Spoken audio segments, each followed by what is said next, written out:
bapak ini maling sukses, nggak ada. WTS, maaf, ngerti nggak kalau kelakuannya elek? Ngerti betul nek kelakuannya elek? Maka nggak ada perempuan nakal yang kepingin mewariskan perbuatannya kepada anak-anaknya. Kau no, wong wedok nakal ndongakno anake, muga-muga luwih laris timbang buan. Kau. Sekali lagi, ini nggak bisa dibohongi. Hati nggak bisa dibohongi. Maka orang melakukan kebaikan sama orang melakukan kejelekan, itu perasaan di hati pasti berbeda. Halo. Nek ngelakoni apik mesti ning ati tenang, bahagia. Nek ngelakoni elek mesti ning ati gelisah. Ibu, Mbak. Kita celuk ibu apa tak celuk Mbak? Oke. Oh, adik. Wis, adik. Kemayu. Oke. Wong iku nek nglakoni apik mesti ning ati tentrem bahagia, tapi nek nglakoni elek mesti ning ati resah, gelisah.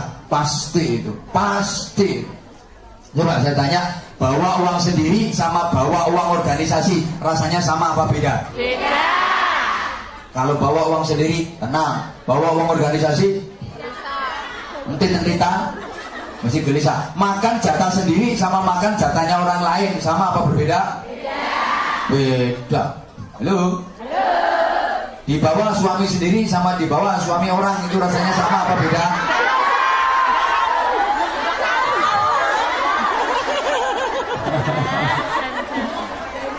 Halo. Jangankan manusia, kucing saja ngelakoni apik karena ngelakoni elek itu sikapnya berbeda. Perhatikan kucing, kalau yang dilakukan baik pasti dia tenang. Kucing makan pindang dikasih majikan. Saya bukan bermaksud membanding-bandingkan majikan dengan sampean. Jangan terlalu sensitif, Pak.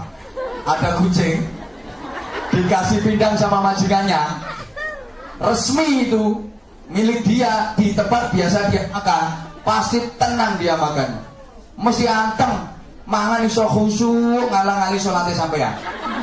Karena sampean sholat gak pernah khusyuk. Lah wong enak-enak ruko diceluk majikan kewakilan itu. Sholat dengan majikan itu penting majikan.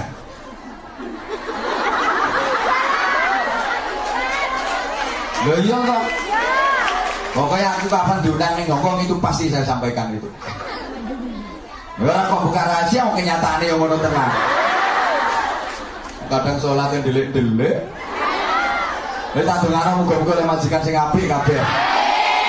Muga-muga sampeyan dadi majikan, majikannya dadi sampeyan.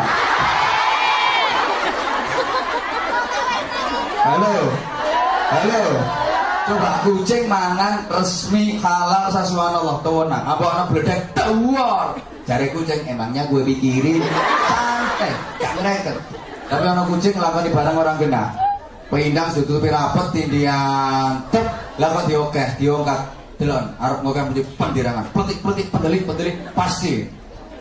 Pasti lemak so diokeh. Ana wong lewat sriwet peledek melayu. Apa ndase mlebu separo lebih badan. Itu kucing yang lakukan gak kena. Maka cirinya orang yang baik, halo. Al khairu yuhibbul khaira wasyarru yuhibbus syarra. Orang baik itu seneng manggon ning keapian, betah manggon ning keapian, kerasan berada di tempat kebaikan. Orang yang baik itu orang yang kerasan manggon ning keapian, betah mengikuti kegiatan kebaikan. Orang Islam yang baik itu orang Islam yang betah berada di masjid, betah berada di majelis taklim seperti ini.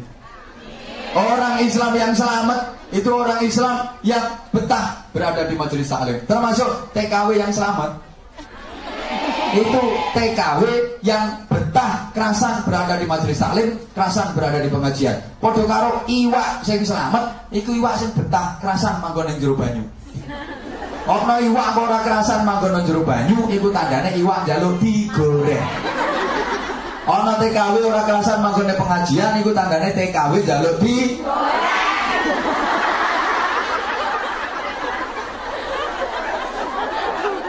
Ini kata Pak Konsul Kajari tadi kan agar 63 itu nggak bertambah.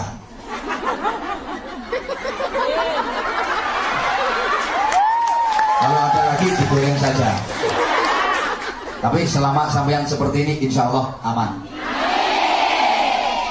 Tapi nggak mungkin zaman seperti ini terus, nggak mungkin. Apa sama janji akan seperti ini terus? Di kamar mandi? Ya enggak, artinya dalam kehidupan keseharian subhanallah aji ning rogo sarono. Insya Allah kalau pakaian-pakaian kayak gini kan Anda kelihatan lebih cantik. Benar. Semakin terhormat, anggun, berwibawa dan tidak mudah digoda oleh lanangan. Ya iya. Emang bener yang kalau saya ngaji di daerah Indonesia sana tak sampai no dadi wong wedok supaya selamat coro jajan tiru lemper Nogosari rukun aman gak dirubung laler soalnya bungkusan rapet ojo tiru bikang wis sudah ngeloweh bisa dirubung laler. Bener, rata-rata kasus-kasus pemerkosaan yang terjadi yang ada itu kesalahan dari pihak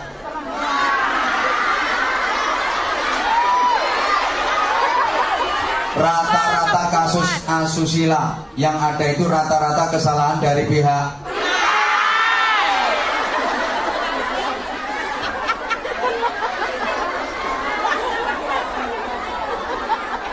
salahnya pakaian merangsang, menantang, bikin tegang. Kan sekarang mode kan pakaian dalam jadi pakaian luar, mentok ngetok bawah pakai bupati buka paha tinggi roket daukur mefet selakangan atas sekwilda menampakkan sekitar wilayah belah pakaiannya itu kayak gini seret ya Allah sini Bromo sini Galunggung putu ya Allah saya itu udah kadung dipanggil kiai bo kiai temen bo enggak kamu udah kadung dipanggil kiai yo saya rodok no lah sering kelihatan kayak gitu ya Allah bener kula niku lek ngertos ngoten niku Masya Allah yo seneng jadi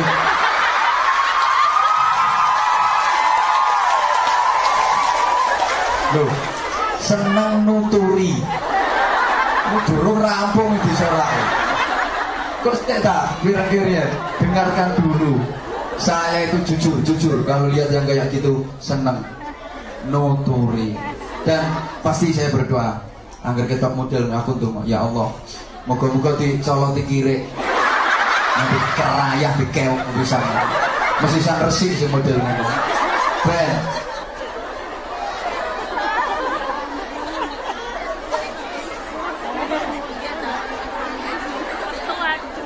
Halo.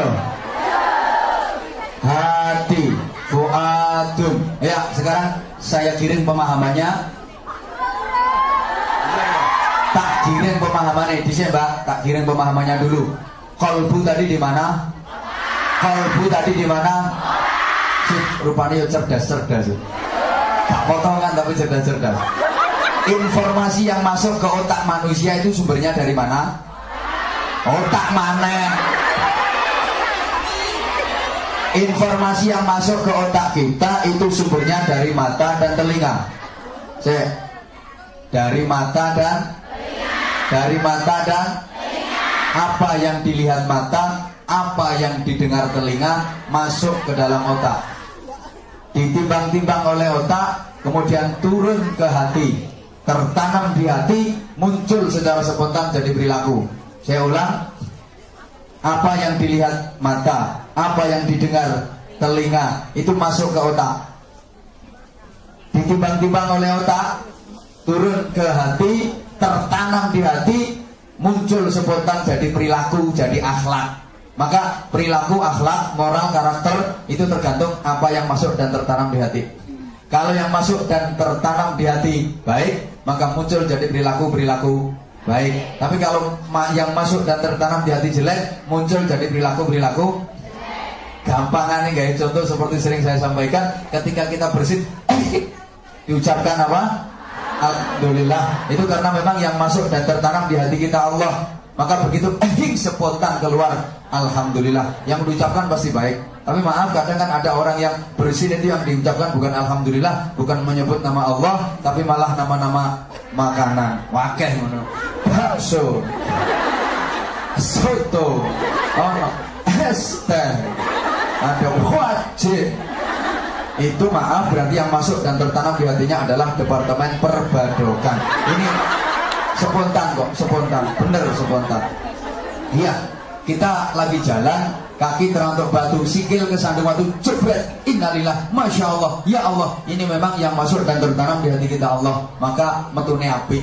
Tapi kadang ada orang yang lagi jalan kesandung, jebret, yang diucapkan malah nama-nama binatang. Pokoknya kewan sikil papat yang metu kabeh. Itu berarti kelakuannya kelakuan binatang. Oh no, wedok bisa melakukan asu, ya Allah. Kesandung jarang, ya. Itu berarti wataknya watak jarang. Itu ini mau wedok itu jarang persis. Polanya kaya jarang, gidran-gidrannya kaya jarang, rambutnya ya kaya jarang. Halo. Nguyuh ya kaya jarang. Mau panjang jarang. Sorry. Ini sekali lagi karakter. Maka otak, hati harus dilatih dengan ucapan yang baik. Halo. Iki mudun diawasi. Kau berpaling dariku. Otak, hati harus dilatih. Latihannya dengan ucapan-ucapan yang baik. Bukankah ucapan yang baik itu menentukan akhir hayat seseorang? Man kana akhiru kalamihi la ilaha illallah dakhalal jannah. Barang siapa yang akhir ucapannya di dunia itu adalah kalimat tauhid la ilaha illallah, maka dia akan masuk surga. Ucapan menentukan. Maka tolong perhatikan, ada satu ungkapan, ada satu dalil yang sering juga saya pakai, cuma belum saya sampaikan ke sampean. I hear, I forget. I see, I understand. I grow, I remember. Balane nek gak iso. Gak bisa diulang siaran radio soalnya. Halo. Sami'na fanasina. I hear, I forget. Rati reken kok. Tak angen-angen kok kaya wong bento. Saya dengar, saya lupa. Oi. Iki capek lu gue. I hear, I forget. Saya dengar, saya lupa. Sesuatu itu kalau cuma didengar mudah terlupakan. Saya ulang, sesuatu itu kalau cuma didengar mudah terlupakan. Biasanya ngaji juga begitu. Ngaji ku nek cuma ngaji kuping, iku sing sering mlebu kuping tengen, metu kuping tengen. Metu kuping kiwa lumayan. Isek masuk ono labete. Ini mendal. Jadi masuk kuping kanan, keluar lagi kuping kanan. Mendal. Maka jangan hanya pakai telinga. Sesuatu yang hanya berdasarkan telinga itu sering salah faham dan sering menimbulkan faham yang salah. Kan banyak fitnah itu gara-gara bisik-bisik tetangga. Gak harus tetangga. Gara-gara ini. Halo. Maka terusannya I see, I understand. Ya, tiba-tiba kau gede-gede dulu. Saya nggak tahu kalau di belakang saya banyak orang-orang besar. Mana usah kali takut besar apanya? Ya, besar orangnya. Saya lihat, saya mengerti. Ngomong aduh ngrungokno sampeyan ra ngrungokno aku. Saya lihat, saya mengerti. Kalau dilihat itu lebih mudah dimengerti daripada sekedar didengar. Artinya pengaruh dari melihat itu lebih kuat daripada Saya ulang. Mbak, nang lu Mbak aja omong apa, Mbak? Oh, yang wong arek-arek gak nyawang aku terus nyawang sampean. Iya, kuning sampean sampean gawe wedak ning aku ora. Nanti aslinya aku wis gosong ini iki. Iya, meskipun gosong tapi alhamdulillah banyak juga yang ngelokno aku ireng. Saya lihat, saya mengerti. Kalau dilihat itu lebih mudah dimengerti. Mulane setitik ngaji itu daripada sekedar ngrungokno ngangge kuping, lebih cepat masuk ke otak yang langsung dibaca. Membaca itu pengaruhnya lebih kuat daripada mendengar. Maka hati-hati menggunakan mata. Apa yang dilihat oleh mata masuk ke otak, ditimbang oleh otak, turun dalam hati. Kemarin sempat saya sampaikan, halo, mata kalau benar penggunaannya, subhanallah, pahalanya luar biasa. Ada dua mata yang kelak di akhirat tidak akan pernah tersentuh api neraka, gak akan pernah terjamah api neraka, gak akan pernah terbakar api neraka. Kalau penggunaan mata itu baik. Satu, mata yang sering digunakan untuk menangis karena takut kepada Allah, menangis karena menyesali dosa yang pernah diperbuat. Dua, mata yang digunakan untuk melihat dan menyaksikan kebesaran Allah SWT, diambil hikmahnya. Juga mata yang digunakan untuk baca Quran, baca kitab, baca buku-buku ilmu yang manfaat. Pokoknya mata yang digunakan untuk melek ngaji kayak ini, mulanya ngaji melek. Halo? Sing merem tolong jongkrono pisan. Ngeruweti. Merem niku nulari kok. Yang paling kuat adalah I remember. Saya kerjakan, saya teringat. Saya ulang, saya kerjakan, saya teringat. Perilaku lahir itu pasti membekas ke dalam batin. Ketika kita lakukan, kita pasti akan selalu teringat. Bahkan tolong perhatikan, apapun yang direkam oleh otak kita itu tidak pernah hilang, hanya tertindih oleh kepentingan sesaat dan suatu ketika bisa muncul kembali. Halo?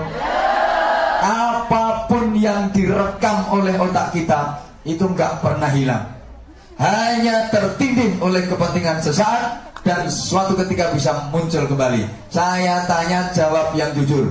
Mbak yang hadir di sini dulu pernah naksir seseorang? Pernah naksir seseorang? Tapi nggak kesampaian?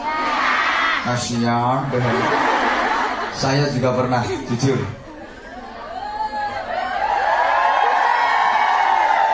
Enggak, tapi yang saya dapat jauh lebih baik daripada yang saya taksir dulu. Halo sayang. Jujur, saya juga pernah menaksir seseorang, tapi orang yang saya taksir nggak naksir saya. Saya pernah. Loh, saya nggak merasa patut untuk dikasihani. Kenapa? Karena yang saya taksir dengan yang saya itu justru lebih baik yang saya dapat. Oh, lebih baik yang dapat. Justru yang dulu saya taksir nggak mau itu pasti sekarang menyesal luar biasa dia.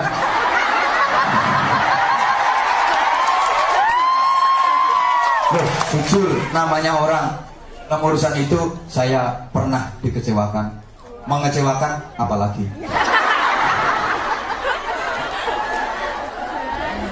Enggak, mudah-mudahan kita semua yang hadir ini tidak pernah dikecewakan dan tidak akan pernah mengecewakan. Amin murah arah mandi, karena itu nggak mungkin terjadi. Subhanallah. Halo. Kita rata-rata dulu pernah menaksir seseorang tapi nggak kesampaian. Suatu ketika bisa ingat kembali nggak? Suatu ketika bisa ingat kembali nggak? Bahaya.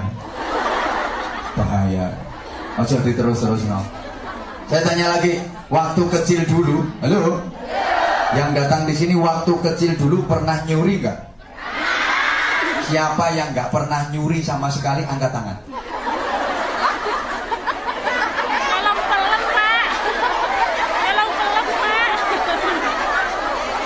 Siapa yang nggak pernah nyuri angkat tangan? Waktu kecil dulu. Pak Hari dulu pernah nyuri. Orang sekarang jadi konsul-konsul di KBRI itu dulu kecilnya pasti pernah nyuri. Aku biar tahu kok. Lu jujur toh? Pernah. Nyuri apa? Rahasia. Nanti nyeritakno kenakalannya nggak ditiru bocah-bocah. Subhanallah, pernah. Yombo saya kok iso dadi kiai aku dhewe ora dunung ya. Pernah. Dan suatu ketika pasti itu akan muncul kembali, ingat kembali. Maka hati-hati memasukkan informasi ke otak kita. Hati-hati, harus dilatih dengan pertama ucapan yang baik. Falyaqul khairan aw liyasmut. Ucapkan yang baik. Kalau nggak bisa mengucapkan yang baik, lebih baik diam. Halo. Teman sekalian yang saya hormati rahimakumullah. Falyaqul khairan. Ucapkan yang baik. Ucapan yang baik itu ucapan yang manfaat. Ucapan yang manfaat dan diperlukan.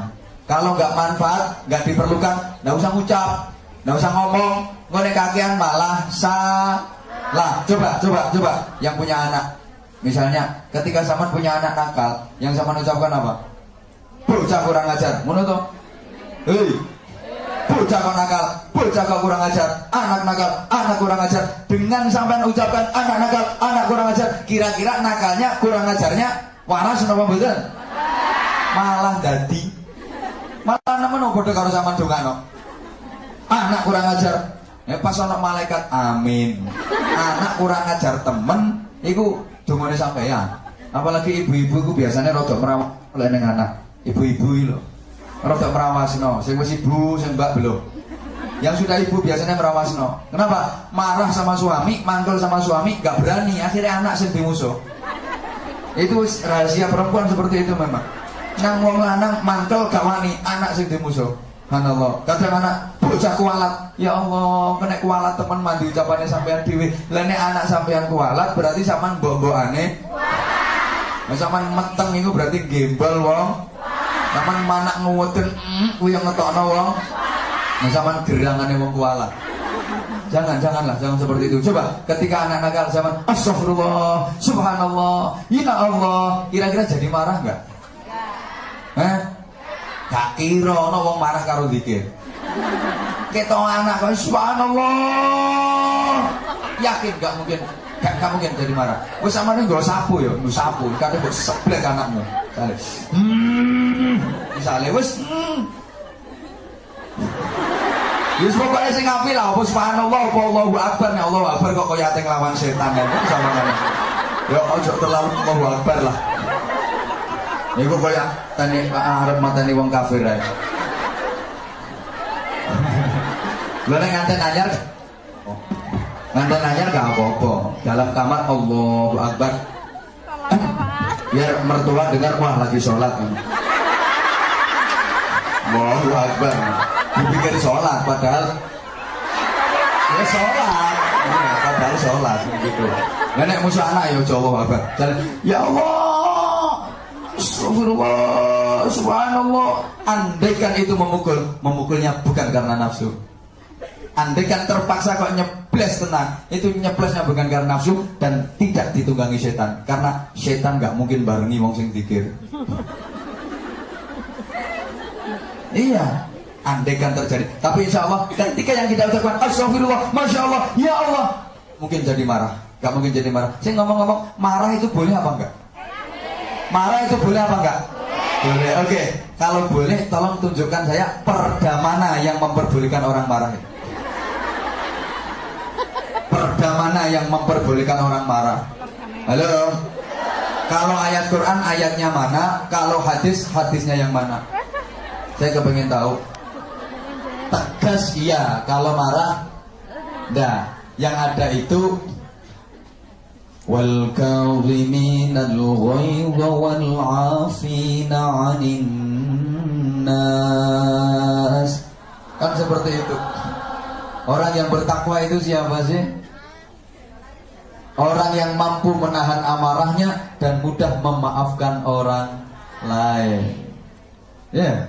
Niku ayatnya wasari'u ila maghfiratin min rabbikum wa jannatin 'arduha as-samawati wal ardu u'iddat lil muttaqin. Siapa itu muttaqin? Alladzina yunfiquna fis sarra'i wad dharra'i wal kadhiminal ghaidha wal 'afina 'anil nas. Orang takwa itu orang yang mampu menahan amarahnya dan mudah memaafkan orang lain. Mampu menahan amarah. Berarti marah itu tidak boleh. Halo? Di ayat lain, wasyabirina fil ba'sa'i wad-dharra'i wa hinal ba's. Orang-orang yang mampu mengendalikan diri di setiap menahan amarahnya di setiap kesulitan, kesempitan, penderitaan. Wassabirin, orang-orang yang mampu bersabar fil ba'sa wa dharra wa hinal ba's, dalam keadaan kesulitan, kesempitan, berbagai macam penderitaan. Sabar, sabar dan sabar. Lawannya sabar adalah marah. Halo. Di hadis yang lain lebih tegas Rasulullah menyatakan la taghdab walakal jannah. Jangan marah, maka bagimu surga. Jangan marah, maka bagimu surga. Kalau marah, bagimu neraka. Berarti marah boleh apa enggak? Boleh apa enggak? Alhamdulillah, langsung berubah. Belum setengah menit sudah berubah. Tapi boleh sekarang enggak. Ini bukan berarti pelit pelan enggak. Bukti bahwa sampean itu cerdas. Cerdas nih roke. Enggak boleh. Maka kalau mau marah, tolong ucapkan kalimah-kalimah thayyibah. Maka nanti insya Allah nggak akan jadi marah, nggak akan